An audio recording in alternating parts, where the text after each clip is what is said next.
1,00,000 మంది శివభక్తులతో కలిసి మహారుద్రాక్ష పూజలో పాల్గొనండి. వెంటనే కాల్ చేసి మీ పేరును నమోదు చేసుకోండి. హాయ్ హలో నమస్తే, welcome back to Suman TV. Present మనతో పాటు ఉన్నారు corporate soft skills trainer Madhuravani గారు. నమస్తే మ్యామ్. నమస్తే అండి. ఐటీ దిగ్గజం కంపెనీ హెచ్సిఎల్ టెక్ ఉంది. అది మరి 200 మంది ఉద్యోగుల్ని తీసేస్తున్నట్టు కొన్ని వార్తలు వస్తున్నాయి.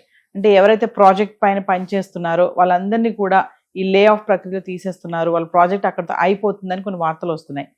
ఏంటి బ్యాక్గ్రౌండ్ లో ఏం జరిగింది, మరి ఇప్పుడు వాళ్ళని తీసేస్తే వాళ్ళ పరిస్థితి ఏంటి? అంటే హెచ్సిఎల్ కంపెనీ మన అమెరికన్ జిరాక్స్ కంపెనీతోనే ఒక ప్రాజెక్ట్ టైఅప్ ఉంది.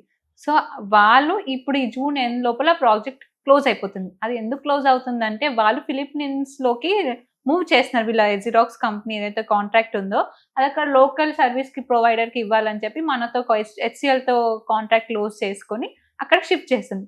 సో మన హెచ్సిఎల్ లో ఏంటంటే 200 మెంబర్స్ ఆ ప్రాజెక్ట్ పైన వర్క్ చేస్తున్నారు. ఇప్పుడు అఫ్ కోర్స్ ఆ ప్రాజెక్ట్ క్లోజ్ అయిపోతుందంటే వీళ్ళ జాబ్ తీయాల్సిందే కదా, ఎందుకంటే వీళ్ళు వేరే ప్రాజెక్ట్ లేదా ఆల్రెడీ అన్ని ప్రాజెక్ట్ కి అసైన్ అయి ఉంటారు. సో దానివల్ల మనకి ఇప్పుడు 200 మెంబర్స్ జాబ్ తీసేస్తారు. ఈ జూన్ ఎండింగ్ లోపు తీసేస్తారు. అంటే ఎగ్జాక్ట్ గా 200 అని చెప్పలేము, తగ్గొచ్చు ఎక్కువ కావచ్చు, బట్ మాక్సిమం అయితే 200 వరకు ఎంప్లాయీస్ అయితే తీసేస్తారు. అంటే ప్రాజెక్ట్ కోసమని సెగ్మెంట్ వైజ్ తీసుకుంటారా అండి కంపెనీస్? తీసుకుంటారు. ఏ ప్రాజెక్ట్ ఇంతమంది అని ఉంటారు. అంటే ఇప్పుడు ఒకవేళ మనం వేరే ప్రాజెక్ట్ వచ్చే వారికి బెంచ్ పైన ఉంచినామని ఉంటారు. ఇప్పుడు వాళ్ళకి వేరే ప్రాజెక్ట్ ఏం లేవు కాబట్టి తీసేసిన మన న్యూస్ వస్తుంది మనకి.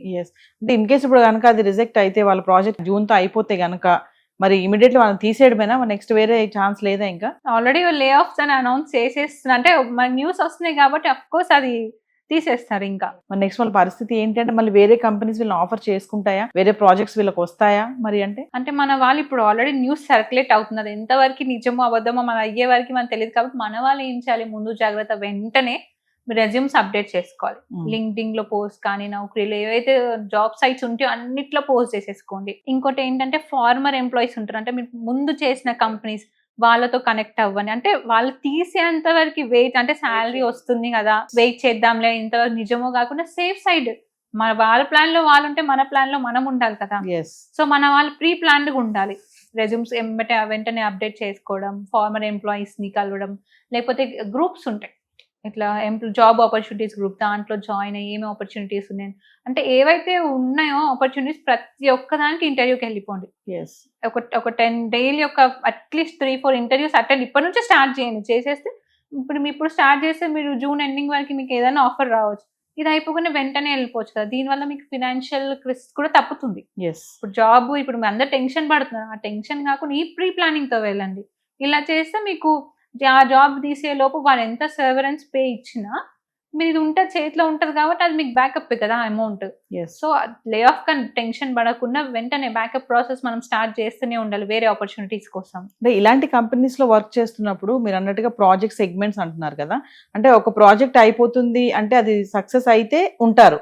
ఇన్ కేసు ఇలా మీన్ వైల్ ఏదైనా ఇలా జరిగితే వాళ్ళని తీసేయడమే, వేరే ఆప్షన్ ఉండదా? యాక్చువల్లీ ప్రాజెక్ట్ వెళ్ళిపోతే ఇంకో ప్రాజెక్ట్ ఉంటే వాళ్ళకి దానిపైన షిఫ్ట్ ఉండదు. కాకపోతే వీళ్ళు సపరేట్ టెక్నాలజీ కాబట్టి వీళ్ళని తీసేస్తున్నారు. లేకపోతే నార్మల్ గా వేరే కంపెనీస్ అయితే ఒక ప్రాజెక్ట్ అయిపోగానే ఇంకో ప్రాజెక్ట్ సేమ్ స్ట్రీమ్ లైన్ ఉన్న ప్రాజెక్ట్ అయితే కంటిన్యూ చేస్తారు. సో ఇప్పుడు కంప్లీట్ వేరే టెక్నాలజీ కాబట్టి వీళ్ళని తీయడం జరుగుతుంది. అంటే మామూలుగా మీరు అన్నట్టు ఆ ప్రాజెక్ట్ లో ఉన్నప్పుడే రన్నింగ్ లోనే ఈ రెజ్యూమ్స్ అనేవి ఫార్వర్డ్ చేసుకుంటూ ప్రీ ప్లాన్డ్ గా ఉండాలి అంటారు. ప్రీ ప్లాన్ గా ఉండాలి. ఎట్లాగో మనకి న్యూస్ వచ్చింది, సర్క్యులేషన్ అవుతుంది లే ఆఫ్స్ అవుతున్నాయి అని. సో ఇది కూడా ఎవరికి అవుతున్నాయి అంటే ఎవరైతే సేల్స్ ఉంటారో, బీడిఎంస్ ఉంటారో, ఫీల్డ్ మార్కెట్స్ ఉంటారో, అవి ఇంకా సాఫ్ట్వేర్ ఇంజనీర్స్ ఉంటారో వాళ్ళని తీయడం జరుగుతుంది. ఓన్లీ ఈ సెగ్మెంట్స్ వాళ్ళకి ఎక్కువ ఉంది తీయడం. మధురవాణి గారు, ప్రెసెంట్ ఐటీ సెక్టర్ ఎలా ఉంది? మరి ఎక్కడ చూసినా లే ఆఫ్స్ అంటున్నాము, మరి ఏఐ వల్ల ఉద్యోగాలు పోతున్నాయి, ఉద్యోగాలు వస్తున్నాయని మాట్లాడుతున్నాం. ఏది ఏమైనా లే ఆఫ్స్ అయితే కంటిన్యూ అవుతూనే ఉన్నాయి. మైక్రోసాఫ్ట్ కానీ, ఒరాకిల్ కానీ, అమెజాన్ కానీ. ప్రెసెంట్ ఎలా ఉంది ఐటీ సెక్టర్? అంటే ప్రెసెంట్ మనం చూసుకుంటే 50% ఉందని, అంటే లే ఆఫ్స్ అయ్యేటి అవుతూనే ఉన్నాయి, హైరింగ్ అయ్యేటి అవుతూనే ఉన్నాయి. ఇప్పుడు మనం చూసుకుంటే ఏ కంపెనీ కూడా హైరింగ్ చేసుకోకుండా లేదు. మనము ఇప్పుడు వాళ్ళ అఫీషియల్ సైట్స్కి వెళ్తే ఇంకా హైరింగ్స్ ఉన్నాయి. వాళ్ళు అఫీషియల్ గా పోస్ట్ కూడా చేస్తున్నారు, we are looking for some candidates అని కూడా. సో 50% ఉన్నాయి. లే ఆఫ్ తీస్తున్నారు అండ్ హైర్ చేసే వాళ్ళు హైర్ చేస్తున్నారు. అండ్ హైరింగ్స్ ఎట్లా అంటే ఎవరైతే ఏఐ పైన నేర్చుకొని ఉంటారో, ఏఐ స్కిల్స్ నేర్చుకొని ఉంటారో వాళ్ళని తొందరగా హైర్ చేసుకునే ఆప్షన్. ఎందుకంటే మొత్తం వరల్డ్ ఏఐకి షిఫ్ట్ అవుతుంది కాబట్టి ఎవరైతే ఏఐ నేర్చుకున్నారో, స్కిల్స్ వాళ్ళ రెజ్యూమ్ లో మెన్షన్ చేసుకున్నారో వాళ్ళని హైర్ చేసుకుంటున్నారు. ఇంకా లే ఆఫ్స్ మనకు తెలిసిందే. ఎవరైతే అంటే ఎక్స్పీరియన్స్ ఉన్న వాళ్ళని కూడా తీసేస్తున్నారు. సో వాళ్ళు మళ్ళీ వేరే వెతకడం, వాళ్ళకి కూడా జాబ్స్ రావడం, ఇవన్నీ కంటిన్యూస్ రొటేషన్ ప్రాసెస్ అవుతూనే ఉంది. ఎస్. సో ఫైనల్లీ అండి ఒక క్వశ్చన్ చెప్పండి. ప్రెసెంట్ బీటెక్ కంప్లీట్ చేసిన వాళ్ళు కానీ ఫ్రెషర్స్ ఎవరైతే ఉంటారో వాళ్ళు కనుక ఐటీ సెక్టార్ వైపు రావాలి అంటే వాళ్ళు ఏమన్నా అదనంగా కోర్స్ నేర్చుకుని వెళ్ళాలా? అంటే ఇమీడియట్లీ వాళ్ళకి జాబ్స్ రావటం లేదు. ప్రెసెంట్ ఈ లే ఆఫ్స్ ప్రక్రియ కొనసాగుతుంది కాబట్టి సో ఈ టైంలో వాళ్ళు ఏదైనా కోర్స్ నేర్చుకుని వెళ్తే ఇమీడియట్లీ వాళ్ళకి జాబ్ వచ్చే ఛాన్స్ ఉందా అంటే? ఏఐ నేర్చుకున్నా అంటే ఏఐ క్లౌడ్ సిస్టమ్ కానీ, ఏఐ క్లౌడ్ కంప్యూటింగ్ కానీ, ఏఐ అండ్ డేటా సైన్స్ కానీ ఇట్లా చాలా మనకి కోర్సెస్ ఉన్నాయి. ఇవి నేర్చుకొని మీరు ఇంటర్వ్యూస్కి అటెండ్ అయితే అంటే రెజ్యూమ్ చూడగానే ఏ స్కిల్స్ అనేది ఒక కొంచెం అటెన్షన్ వస్తుంది రెజ్యూమ్ పైన. ఓ ఈ అబ్బాయికి ఈ అమ్మాయికి ఉంది, మన కంపెనీకి యూజ్ అవుతుంది అంటే యాడెడ్ అడ్వాంటేజ్ ఏఐ ఉంటే. సో అట్లా మీరు ఇప్పుడు ఎట్లయితే టైం వేస్ట్ చేయకుండా ఇప్పుడు మీరు ఇంటర్వ్యూస్ అటెండ్ అవుతున్నాయి, ఈ కోర్స్ టైం సైమల్టేనియస్లీ ఈ కోర్స్ అటెండ్ అవ్వకుండా ఉంటే మీరు నెక్స్ట్ వచ్చే ఇంటర్వ్యూకి మీరు ఈజీగా క్వాలిఫై అవ్వచ్చు. అది కూడా మీరు స్కిల్స్ ఉండాలి. ఇది మీరు నేర్చుకుంటే సరిపోదు, నేర్చుకున్న దాన్ని మీరు ఓపెన్ గా చెప్పాలి, కాన్ఫిడెన్స్ గా చెప్పగలగాలి, అప్పుడే మీరు సెలెక్ట్ అవుతారు అక్కడ. అంటే ప్రెసెంట్ మనం జాబ్ చేస్తూ కూడా ఏమైనా కోర్సెస్ నేర్చుకోవచ్చా అంటే? చాలా మంది ఇప్పుడు జాబ్స్ చేసుకుంటే మనం సీనియర్ వాళ్ళని కూడా చూస్తుంటే జాబ్ చేసుకుంటూ కూడా కోర్సెస్ నేర్చుకుంటారు. కొన్ని కంపెనీస్ పే చేసి మరి వాళ్ళకి నేర్పిస్తుంటుంది. ఎందుకంటే కొత్త ప్రాజెక్ట్ వస్తుంది, ఆ ప్రాజెక్ట్ కి ఈ స్కిల్ కావాలి, ఇప్పుడు దానికోసం మళ్ళీ సపరేట్ గా ఎందుకు హైర్ చేయడం, వాళ్ళకి డబ్బులు ఎందుకు శాలరీ అని చెప్పి ఉన్న వాళ్ళకి ట్రైనింగ్ ఇప్పించి వాళ్ళని ప్రమోట్ చేయడం కానీ, ఆ వర్క్ అసైన్ చేయడం కానీ అలా చేస్తుంటారు. సో కంపెనీస్ అయితే ప్రెసెంట్ ట్రైనింగ్ ఇవ్వడం అనేది వాళ్ళే చేస్తున్నారు. వాళ్ళే చేస్తారు. అంటే వాళ్ళకి ఇప్పుడు రిక్వైర్మెంట్ ఉంది. ఇప్పుడు మనం HCL కి ఎట్లయితే మాట్లాడుకుంటే జీరోక్స్ కంపెనీకి 200 మెంబర్స్ ని అసైన్ చేశారు. సో అట్లా వాళ్ళకి ఏదైనా ప్రాజెక్ట్ వస్తే దానికి సరిపడే ట్రైనింగ్స్ ఉన్న వాళ్ళకి ఇప్పించి ఆ ప్రాజెక్ట్ కి షిఫ్ట్ చేస్తుంటారు. దాని ట్రైనింగ్ తీసుకున్నందుకు కూడా వీళ్ళకి అమౌంట్ ఇచ్చి సర్టిఫికేషన్ ఇవ్వడం కూడా జరుగుతుంది. అంటే కొత్తగా వస్తున్నటువంటి కోర్సెస్ అన్ని కూడా టూల్స్ ఏవైతే ఉంటాయో వీళ్ళు నేర్చుకోవచ్చు. అది అట్లా నేర్చుకుంటే అంటే కంపెనీతో పాటు అడ్వాన్స్డ్ ఎంప్లాయీస్ ఉన్నారు అని వాళ్ళకి కూడా చూపించుకోవడానికి ఉంటుంది కదా. క్లయింట్స్ వస్తారు, కొత్త క్లయింట్స్ వచ్చినప్పుడు మా ఎంప్లాయీస్ ఇట్లా ఉన్నారు, వీళ్ళు ఇంత అడ్వాన్స్ టెక్నాలజీతో ఉన్నారు అంటే వాళ్ళు కూడా క్లయింట్స్ కూడా ఈజీగా వెళ్తే టైఅప్ అయ్యే ఆప్షన్ ఉంటుంది. మరి ప్రెసెంట్ ఎవరైనా ఫ్రెషర్స్ ఇంటర్వ్యూస్కి రావడం కానీ ఎలాంటి స్కిల్స్ తో రిజెక్ట్ అయిన సందర్భాలు ఎవరైనా ఉన్నారా అంటే?